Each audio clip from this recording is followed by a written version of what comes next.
Anitha Pushpavanam Kuppusamy Viha YouTube channel அன்பர்கள் அனைவருக்குமே அன்பான வணக்கம். இன்றைய பதிவில் உங்கள் வாழ்க்கைக்கு பயன் தரும் வகையில் ஒரு செய்தியை, நல்ல செய்தியை பகிர்ந்துக்க போகிறேன். என்ன அப்படின்னு பார்க்கறதுக்கு முன்னாடி, இன்றைக்கு பிறந்தநாள் மற்றும் திருமண நாள் காண இருக்கின்ற அனைவருக்குமே என்னுடைய வாழ்த்துகள். உங்களுடைய வாழ்க்கையில் நீங்கள் அனைத்து நலங்களும் வளங்களும் கிடைக்கப்பெற்று நீடூழி வாழணும்னு நான் இறைவன்கிட்ட பிரார்த்திக்கிறேன். இந்த காணொலியை காண்கின்ற அனைவருக்குமே இந்த நாள் இனிய நாளாக அமையட்டும்.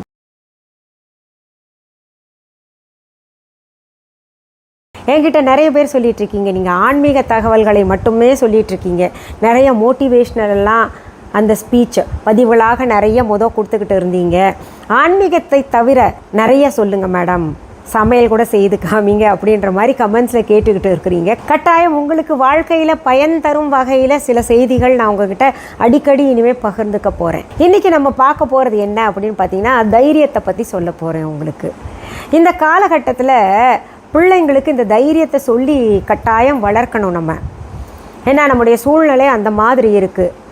வெளியில் போனால் கூட யாரையும் பார்த்து பயந்துராதீங்க, பயந்தவங்களுக்கு தான் பிரச்சனைகள் வருது நிறையா.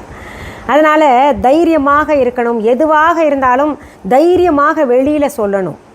உங்களுக்கு தெரியும் என்னென்ன நடந்துட்டுருக்கு நாட்டில் அப்படின்னு. சில விஷயங்கள் நமக்கு பிளாக்மெயில் பண்ணுவாங்க. அந்த பிளாக்மெயிலை மனசுலேயே வச்சு பூட்டிக்கிட்டு மன அழுத்தத்தோடு வாழ்ந்துக்கிட்டு எதுலேயுமே நம்முடைய திறமையெல்லாம் வெளிப்படுத்த முடியாமல், இல்லை நாமாக வாழ முடியாமல் கஷ்டப்பட்டுக்கிட்டு இருப்போம்.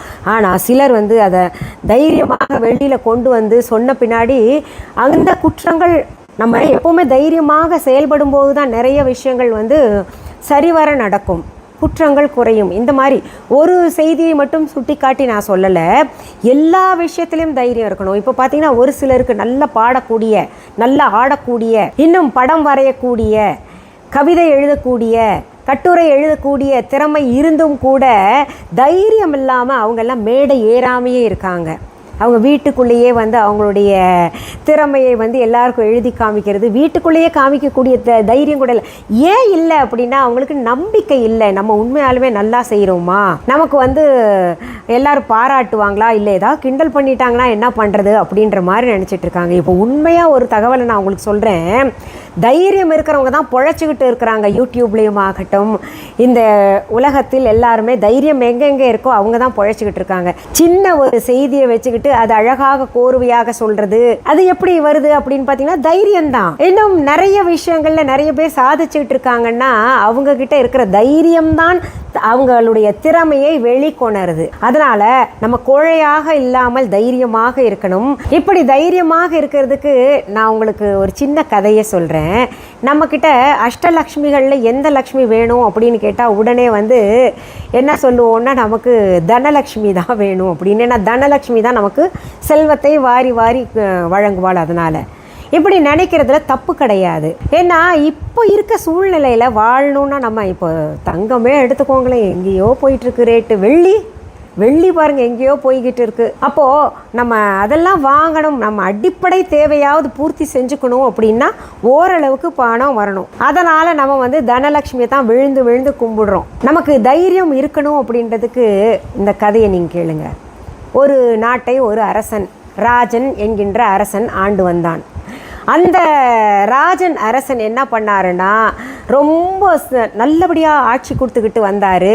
நல்ல செல்வ செழிப்புடன் வாழ்ந்தார். நாடும் வளமாக இருந்துச்சு. இதுக்கெல்லாம் காரணம் என்ன அப்படின்னு பார்த்தீங்கன்னா, அவர்கிட்ட அஷ்டலக்ஷ்மியும் குடிகொண்டு இருந்தார்கள். சில காலம் போச்சு அப்படியே. அதுக்கப்புறம் பார்த்தீங்கன்னா, ஒவ்வொரு லக்ஷ்மியாக நாங்கள் உங்க கூட ரொம்ப வருஷம் இருந்துட்டோம், அதனால் நாங்கள் வேறு இடத்துக்கு போகணும், நாங்கள் போகிறோம், உன்னை விட்டுட்டு போகிறோம் அப்படின்னு ஒவ்வொரு லக்ஷ்மியாக போகிறாங்க. கீர்த்தி லக்ஷ்மி போகிறா, ராஜ்யலக்ஷ்மி போகிறா, தனலக்ஷ்மி போகிறா, குழந்தை தருகின்ற லக்ஷ்மி போறா, எல்லா லக்ஷ்மியும் போய்கிட்டு இருக்காங்க ஒவ்வொருத்தரா. மன்னன் அப்படி போகின்ற லக்ஷ்மிகளை பார்த்து ஒன்றும் சொல்லலை. கடைசியாக தைரிய லக்ஷ்மி மன்னா, நானும் போக வேண்டிய காலம் விட்டது, உன் கூட ரொம்ப வருஷம் இருந்துட்டேன், அதனால் நானும் போகிறேன் அப்படின்னோடனே மன்னன் பதட்டப்பட்டு என்னன்றாரு, அம்மா தாயே, நீ மட்டும் போகாத, என்னை விட்டுட்டு நீ போயிட்டீன்னா நான் கோழை ஆயிடுவேன். ஒரு கோழை நாட்டை ஆள முடியுமா? கோழை நாட்டை ஆள்கிறான் அப்படின்ற பேர் எனக்கு வரணுமா? அதனால் நான் உன்னை போகவே விடமாட்டேன் அப்படின்னு அந்த அம்மாவை, தைரியலட்சுமியை போகவே விடாமல் அடைச்சி வச்சிடுறாருன்னா என்ன, சிறையாக பிடிப்பார்? கிடையாது. அவள் தெய்வம் இல்லையா, சிறை பிடிக்கல. எல்லா கதவை திறந்ததெல்லாம் அடைச்சி வச்சுக்கிட்டு நான் உன்னை போகவே விட மாட்டேம்மா அப்படின்னு காலை பிடிச்சிக்கிட்டாரு. அப்படி இருக்க பிடிச்சிட்டு போக விடாமல் தடுத்த காரணத்தினால போன லக்ஷ்மி எல்லாம் எங்கடா தைரிய லக்ஷ்மி பின்னாடி வருவான்னு பார்த்தா வரலையே அப்படின்னு எல்லா லக்ஷ்மியும் கொஞ்ச நேரத்தில் திரும்பி வர்றாங்க அரண்மனைக்கு. வந்த உடனே மன்னன் கேட்குறாரு, ஏன் நீங்கள்லாம் திரும்பி வர்றீங்க, போகிறேன்னு போயிட்டீங்கல்ல அப்படின்னு கேட்ட உடனே அந்த மற்ற லக்ஷ்மிகள் எல்லாம் சொல்கிறாங்க, நாங்கள் எல்லாரும் இருந்து என்ன பிரயோஜனம், தைரிய லக்ஷ்மி இருந்தால் தான் நாங்களே சிறப்பாக செயல்பட முடியும். நாங்கள் ஒவ்வொரு துறையிலும் மிகப்பெரிய ஆள்களாக இருக்கலாம், எல்லாருக்கும் அருளை வாரி வழங்கக்கூடியவர்களாக இருக்கலாம். குழந்தை இல்லாதவர்களுக்கு குழந்தை தர்றேன் நான், பணம் இல்லாதவங்களுக்கு பணம் தர்றேன், கீர்த்தி இல்லாதவங்களுக்கு கீர்த்தி தர்றேன். இப்படி இருந்தும் கூட எங்களுக்கு இந்த தைரிய லக்ஷ்மி அவள் இருந்தால் தான் இதெல்லாம் செயல்படுத்த முடியுது. அதனால் இந்த தைரிய லக்ஷ்மி இல்லைன்னா எங்களால் தனித்து செயல்பட முடியாது. நீங்கள் என்ன பண்ணுறீங்க, தைரிய லக்ஷ்மியும் எங்கள் கூட விடுங்க அப்படின்னு கேட்டோடனே மன்னன் முடியவே முடியாது, எனக்கு காலை பிடிச்சி கெஞ்சுறாரு. அப்போ என்ன பண்ணிட்டாங்க, மற்ற லக்ஷ்மிகள் எல்லாம் கூட இந்த மன்னனோட நிரந்தரமாக தங்கிட்டாங்க. ஏன்னா தைரியலக்ஷ்மி போகல, அதனால் கெஞ்சினதில் போல. அப்போது அந்த தைரியலக்ஷ்மி இருக்கின்ற இடத்துல தான் மற்ற லக்ஷ்மிகளும் இருப்பாங்க. இது கதை தான், இது கதை வந்து உங்களுக்கு உதாரணமாக சொல்கிறேன். இப்போ உங்களுக்கும் ஒரு விஷயம் புரிஞ்சிருக்கும் இதில், இந்த கதை மூலமாக. நமக்கு பெரியவங்களாம் என்ன பண்ணியிருக்காங்கன்னா அந்த காலத்தில் கதை மூலமாகத்தான் நிறைய விஷயங்களை சொல்லியிருக்காங்க. சில கதைகள் உண்மையாக நடந்திருக்கும், சிலது பார்த்திங்கன்னா நமக்கு விளங்க வேண்டும், நமக்கு எந்த ஒரு செய்தியும் நம்ம மனசில் ஆழமாக பதியணும் அப்படின்றது கதைகள் மூலமாக நம்ம பெரியவங்கெல்லாம் சொல்லியிருக்காங்க. இன்றைக்கி எங்கள் கதை அவங்கவுங்க கதையை பெரிய கதையாக இருக்குது. அப்போ போய் செல்ஃபோனில் அடுத்தவங்க கதையை பார்க்குறது இதே பொழப்பாக போய்கிட்டு இருக்கு. அதனால் குழந்தைகளை ஆரோக்கியமாக வளர்க்கலை, நம்ம கதையும் சொல்லி வளர்க்கலை, எந்த பண்பாடு கலாச்சாரத்தையும் சொல்லி வளர்க்காமல் விட்டுக்கிட்டு இருக்கோம். இது எங்கே போய் முடிய போகுதுன்றது தெரியல. தயவு செஞ்சு இது போன்ற கதைகளை பார்க்குறவங்க உங்கள் குழந்தைகளுக்கு நீங்கள் சொல்லுங்கள். நம்ம வெறும் வந்து சாப்பாடு செஞ்சுட்டு குழந்தைக்கு வயிறு நிரம்பிருச்சான்னு பார்த்துட்டு கொடுக்கறதோடு நிறுத்திக்கக்கூடாது. அவர்களுடைய மனம் ஆரோக்கியமாக இருக்கா, அவர்களுக்கு நாம் கொடுக்க வேண்டிய தைரியத்தையும் தன்னம்பிக்கையும் மற்ற எல்லாவற்றையும் சிறப்பாக கொடுத்துக்கிட்டு இருக்கிறோமா அப்படின்றத கவனிக்கணும். அதனால் இது போன்ற கதைகள் எல்லாம் உங்கள் குழந்தைங்களுக்கு சொல்லுங்கள். இந்த கதையிலேருந்து நமக்கு ஒரு விஷயம் நல்லாவே புலப்படுது இல்லையா, தைரியலக்ஷ்மி இல்லைன்னா தைரியம் அப்படின்ற தைரிய லக்ஷ்மியை விட்டுருங்க. நீங்கள் இது கதைக்காக சொல்லப்பட்டதுனாலும் கூட இப்போ தைரியம் அப்படின்றது ஒன்று இல்லைன்னா நம்மக்கிட்ட எதுவுமே தங்காது. நிறைய பணம் இருக்கலாம், பணம் இருந்து நம்ம அந்த பணத்தை சரியாக முதலீடு செய்யாமல் இதில் வரும், நம்ம இதில் போட்டு இதில் ஜெயிக்கணும், நம்ம உழைக்கணும், இந்த தொழில் செய்யணும் அப்படின்றதில் செலுத்தாமல் இல்லை நான் அது பண்ணேன்னா ஏதாவது ஆயிடுச்சுன்னா என்ன பண்ணுறது அப்படின்னு பயந்துக்கிட்டு அப்படியே வச்சுருந்தோன்னா அந்த பணத்தை வந்து கரையாக அரைச்சிக்கிட்டு போகும் இல்லையா, அரிச்சிட்டு போயிடும். அதனால் நமக்கு தைரியம் வேணும். ஏதாவது தொழில் செய்யணுன்னா கூட சரி, நம்ம ஒரு தொழிலில் இறங்கிட்டோன்னா அதை அடுத்தது கொண்டு போகிறதுக்கும் தைரியம் வேணும். ஒன்றும் இல்லை, இப்போ காரே வாங்கிட்டோன்னு வைங்களேன், எனக்கு ரோடு ஃபியர் இருக்குது, இல்லை எனக்கு வந்து காரில் என்னாலெல்லாம் ஓட்டவே முடியாதாக்கும், எனக்கு முடியவே முடியாதாக்கும் அப்படின்னு கோழையாக இருந்தோன்னா அந்த கார் அப்படியே தான் நிற்கும், எலி கடிச்சிட்டு போகும் ஒயரெல்லாம். அதனால் இது நடந்துட்டுருக்கு, அதனால் சொல்கிறேன். அதனால் என்ன பண்ணணும், நம்ம இது வந்து தைரியத்தை நம்ம கூட சேர்த்துக்கணும். தைரியம் இருந்தால் தான் பார்த்திங்கன்னா நம்ம விழுந்து தான் எந்திரிக்கணும். சைக்கிள் வாங்கிட்டு ஓட்டாமல் வச்சுருந்தா எப்படி, ஓட்டுனா நம்ம விழுந்துட்டோன்னா என்ன பண்ணுறது, நமக்கு ரத்தம் வந்துருமே, அடிபட்டுருமே அப்படின்னு நினச்சோன்னா என்ன ஆறுது, ஒன்றுமே தெரியாது. நம்ம வந்து போகணும், பரவாயில்ல விழுந்தாலும் பரவாயில்ல, 2 தடவை விழுவோம், என்ன ஓட்டும்போது கவனமாக இருக்கணும், எது வண்டியை பார்த்துட்டு அவங்களுக்கு ஏற்ற மாதிரி நெளிஞ்சு சுழிஞ்சு எல்லாம் போயிட்டு வரணும், அவ்வளோதான். நான் நேராக தான் போவேன் அப்படின்னு இப்படித்தான் இருப்பேன் அப்படின்ற மாதிரி இருந்தோன்னா நமக்கு கஷ்டம்தான். அதனால் நம்ம வந்து என்ன பண்ணணுன்னா ஓட்டுறதும் தைரியமாக ஓட்டணும். விழுந்தால் கூட பரவாயில்லன்னு 4 தடவை விழுந்தால் 5ஆவது தடவை நமக்கு விழுகிறது இல்லை கூட பயம் போயிடும். அப்புறம் வந்து கற்றுக்கவும் செய்வோம். இதே போல் தான் ஒவ்வொரு விஷயத்துலேயும் நாம் இந்த எக்ஸாமுக்கு போகிறவங்க சொல்கிறேன் நான், அங்கே போய்ட்டு பயத்தினால தான் அங்கே பாதி பேர் விடுறது. நல்லா படிச்சிருப்பாங்க, எல்லாம் தெரியுமாப்பா, அப்போ அம்மா 1000 தடவை கேட்பாங்க, தெரியுமா, அப்பாவும் கேட்பார், தெரியுமா, நல்லா எழுதிடுவியா, எல்லாம் படிச்சிட்டேன்ப்பா, நான் சூப்பர்ப்பா, நான் இந்த தடவை 100க்கு 100 எடுப்பேன்ப்பா அப்படின்னு சொல்லிட்டு போவாங்க. நான் எக்ஸாம் ஹாலில் போனால் அவங்க டெம்பரேச்சர் பார்த்திங்கன்னா ரொம்ப கை சில்லிப்பாயிரும், பயம். இங்கே இருக்கிற தைரியம் வந்து அங்கே வரல. இங்கேயும் அறகுறையாக தான் தைரியத்தில் சொல்லுவாங்க, இருந்தால் கூட அங்கே போயிட்டு பார்த்திங்கன்னா சரியாக எழுத மாட்டாங்க. காரணம் என்னென்னா தைரியம் இல்லை. எல்லாம் தெரிஞ்சோம், ஐயோ படித்தேனே, நெட்டுரு போட்டேனே, எல்லாம் தெரிஞ்ச என்னால் எழுத முடியலைன்னா அவங்களுக்கு திக்கு திக்கு திக்கு திக்குன்னு அடிக்குது பயத்தினால. இதே தைரியம் இருக்கிறவங்க பாருங்கள், நல்லா படித்ததை காட்டிலும் அதிகமாக பக்கங்கள் அவங்களுடைய கற்பனையும் சேர்த்து எழுதிட்டு நிறைய மார்க் வாங்குவாங்க.